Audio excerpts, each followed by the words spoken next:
Welcome everyone. Hope you people are doing very good. Right. And today we are going to answer or today we are going to find the answer about the chemical reactions, the changes that are taking place in our surrounding. Mind well, today we are going to find out the answers for the chemical reactions taking place in our surroundings. So that study is study of the chemical changes with respect to the time. The study of chemical changes with respect to the time is known as chemical kinetics. Let's see what actually the chemical kinetic is. Here you can see I have kept two different tomatoes, right? One is fresh and one is having little bit wrinkle on it. What actually it is and how does it takes place, after how much period of time the fresh tomato can change into this wrinkled one. These all questions will be answered by the study of chemical kinetics. Chemical kinetics is the branch of chemistry which deals with the study of reaction rates and their mechanism. It says that how long or how fast or how slow the chemical reaction will take place. That means how much time will take to complete a particular chemical reaction. So this thing can be determined by the study of the chemical kinetics. Rate of reaction defines the time taken to complete the given chemical reaction. It is defined in the way that is, it is the change in concentration of our product in unit time.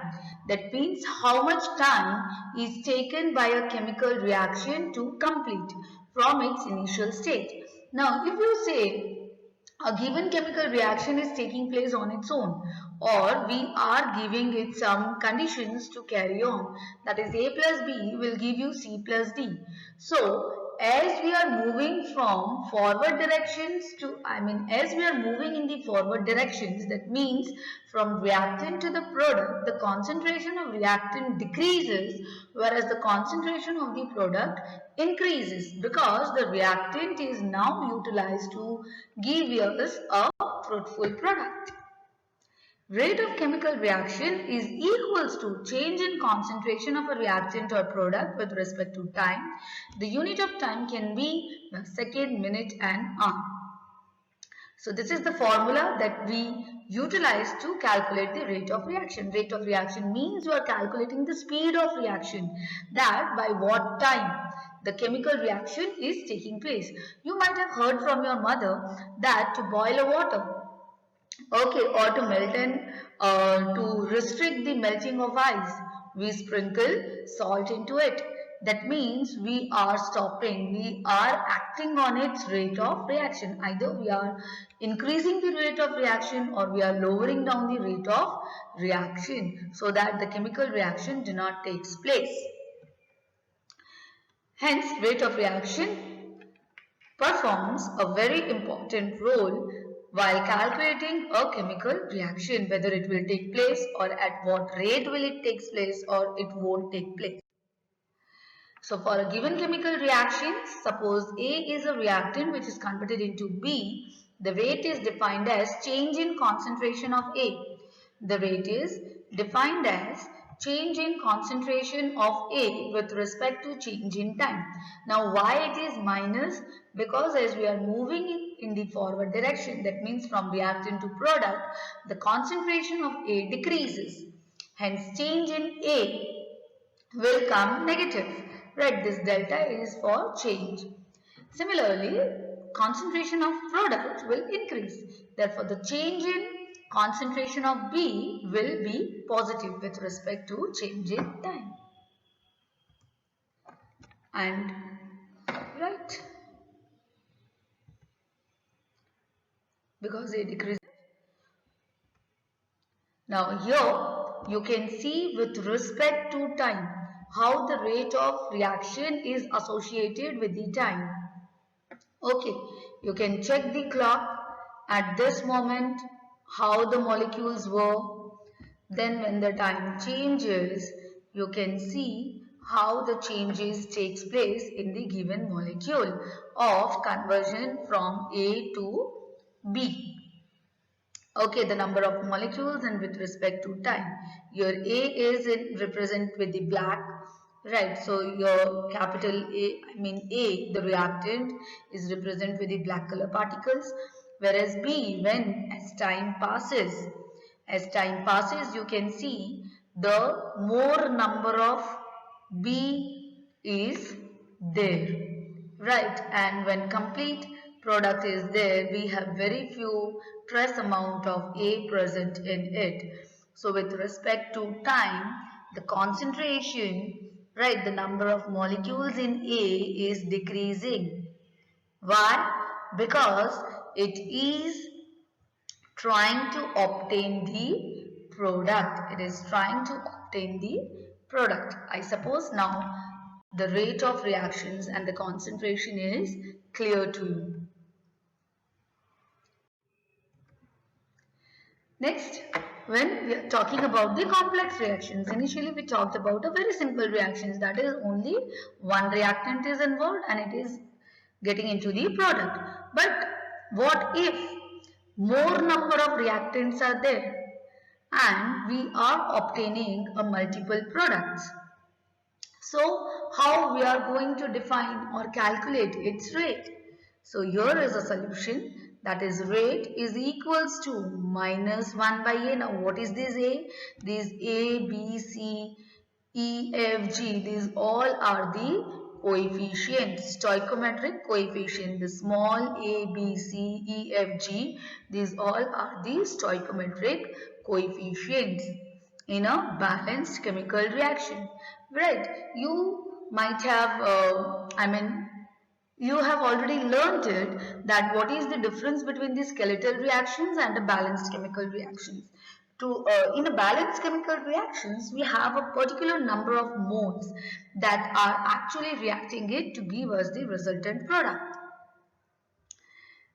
Hence, we represent the rate in this manner, that is coefficients will come in this raised to, because it is decreasing, right, that is 1 by A, then as it is changing concentration of A with respect to change in concentration of T with respect to time.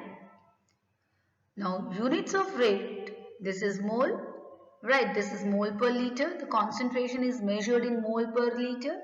If you have recalled, right, the concentration is mole per liter.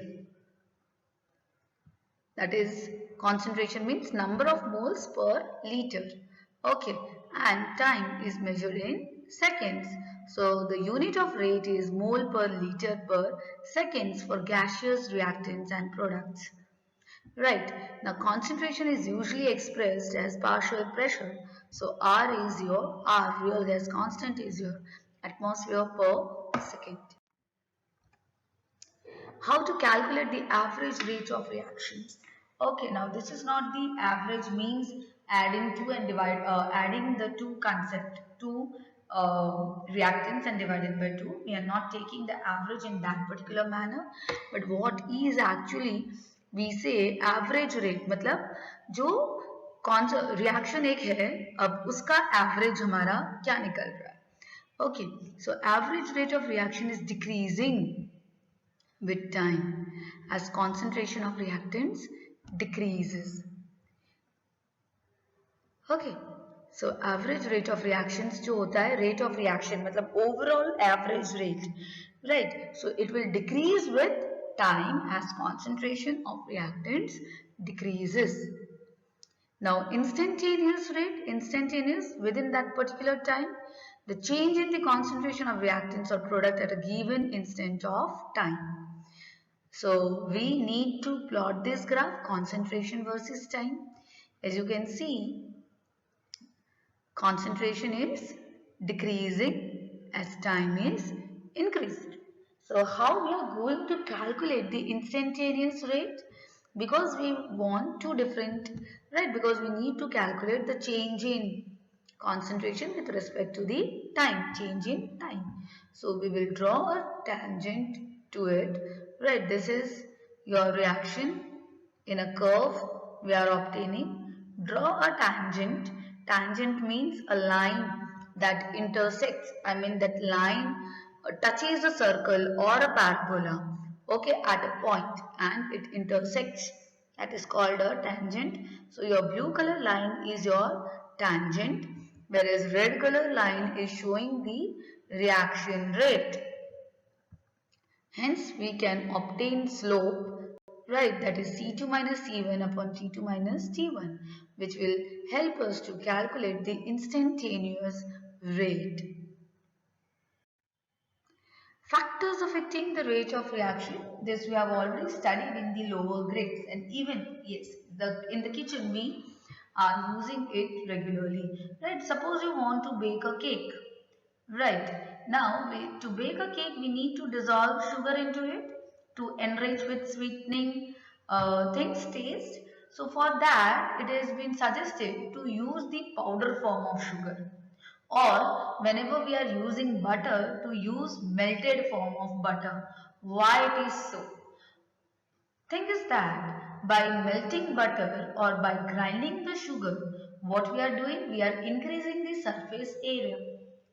Content is same, but what we have done, we have increased their surface area.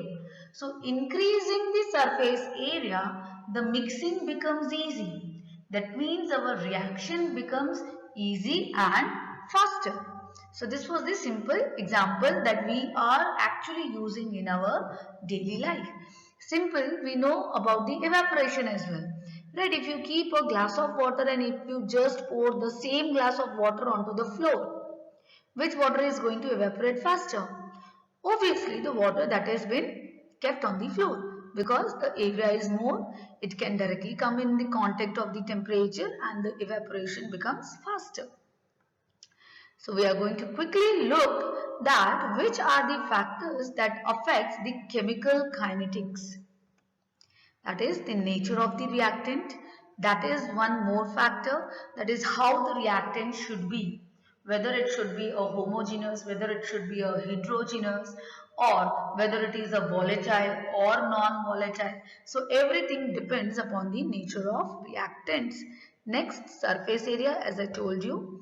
Concentration of the reactant, how concentrated it is, right? If the concentration is high, for example, you might have seen while performing the practicals during the inorganic chemistry, right? When we test, it has been written that use dilute H2SO4, use concentrated H2SO4. Why? Because if more amount of concentration is present, then the reaction becomes faster.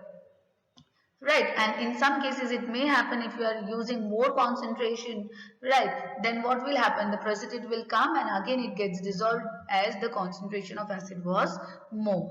So the concentration of reactant also affects the rate of a reaction. And next is your temperature.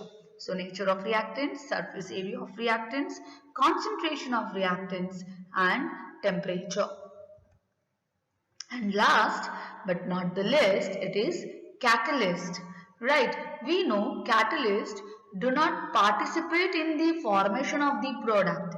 But what does it do? It increases the rate of reactions. Right, many times it happens with our friends as well. We both are very good friends, but right, from outside one catalyst came, he or she interfere and changes the bonding between the two friends.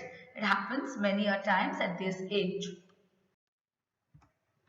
So, nature of reactant says the rate of homogeneous reactions is higher than the heterogeneous reactions. Now, what is homogeneous reaction means? We are talking about the reactants involved in the reaction having the same state of phase. For example, hydrogen gas combines with oxygen gas, produces the water molecule. Right. The homogeneous reaction means the both the reactants are existing in the same phase. There, the rate of homogeneous reactions is higher than the heterogeneous reactions, as rate depends upon the physical state of the reactants, as I told you, right? Rate depends even on the number of collisions or encounters between the reactant species. Now, we know that it is not at all necessary that if two molecules collide with each other, then definitely they will arise into a product. No, it is not at all necessary. They need to collide in a particular manner. Right जैसे कि हम accident की बात कर लेते हैं ठीक है कि जरूरी नहीं है कि दोनों जन अगर आप कोलाइड होंगे तो बहुत बड़ा एक्सीडेंट होगा नो इट मे हैपेंस कि आप कार से टकराए बट फिर भी आपको कम चोट I why because that depends upon how speed I mean what speed was maintain between the two vehicles ठीक है हम काफी बार आमने सामने चलते टकराते हैं बट हमें इतनी चोट नहीं लगती है बट काफी बार हम आमने सामने टकराते हैं और बहुत ज्यादा चोट लगती है because it depends upon the speed it depends upon the alignment right जब आमने सामने एग्जैक्ट सेम अलाइनमेंट में आते हैं with more speed then we move apart very far away but अगर स्पीड हमारा कम है अगर हम एग्जैक्टली सेम अलाइनमेंट में नहीं आ रहे then the collision is not proper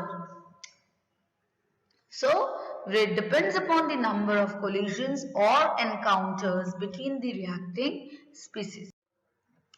Surface area of reactants, as I have already discussed, that more the surface area, more is the rate of reaction. Right? For a reaction involving a solid reactant or catalyst, the greater is the surface area, the faster is the reaction. Next comes the concentration of the reactants. Here we have a few molecules, so there will be a few collision, hence the rate of reaction will be low, right? But here we have many molecules, so more collision, the rate of reaction is greater. As I told you, the reacting molecules must collide with proper orientation and sufficient energy, then only the particular chemical reaction will take place. Comes the temperature. If you increase the temperature, obviously the rate of reaction will be faster, right? आप temperature बढ़ा के कुछ cook करो तो वो जल्दी cook होगा and वो जलने की भी ज्यादा चांसेस होंगे आप टेम्परेचर कम करके मीडियम फ्लेम पे कुक करो so it will take time right So as temperature increases, the average kinetic energy increases. What is kinetic energy? The movement of the molecules, the movement of the particles. Right? They start moving and hence the collision takes place. The chances of the collision is more with increase in temperature. So as average kinetic energy increases, the particle move faster and collision energy and collision frequency increases and hence the rate increases. Now this is very important because based on this your number of MCQs are asked. For most of the reaction, rate of reaction becomes almost double with 10-degree rise of temperature. So this is every year this question is asked either in your board papers or in your competitive exams. For most of the reaction, the rate of reaction becomes almost double with 10 degrees Celsius rise of the temperature. You can check it in this given graph as well. Catalyst generally increases the speed of reactions. We do have different types of catalysts that we will be studying in the later version of this chapter, that how catalyst inhibits the reaction or how catalyst stops the reaction, right? How it promotes the reaction and how it stops the reaction. Here you can see for the reaction to get progress, that is with terms of energy, here it is a reactant, activation energy with no catalyst. What is activation energy? The minimum energy of a reactant to start the reaction. Right, as I told you that when two body collides, when two person are moving in front of each other, that means that particular body should have minimum energy to walk, to move. Right, if he or she do not have energy, they will be still at one place. So the minimum energy that is required to start a reaction is known as activation energy or threshold energy. So when it is without catalyst, the curve is high because it takes more time to get into the products. But as we have activation energy with the catalyst, when the catalyst is introduced in a given chemical reaction, then its path is very small because it is easily able to form the product. So simple catalyzed reaction is reactant plus catalyst. It gives intermediate, right? This is our intermediate, and then it quickly converts into the product. So this was the role of a catalyst, which is a positive catalyst, or we can say the promoters. Thank you so much for paying attention, for listening. Hope you are clear with what is chemical kinetics and the factors affecting the chemical kinetics. Please go through it and note down the important points given in it. Have a very nice day and hope you stay healthy, fit and fine. Thank you once again.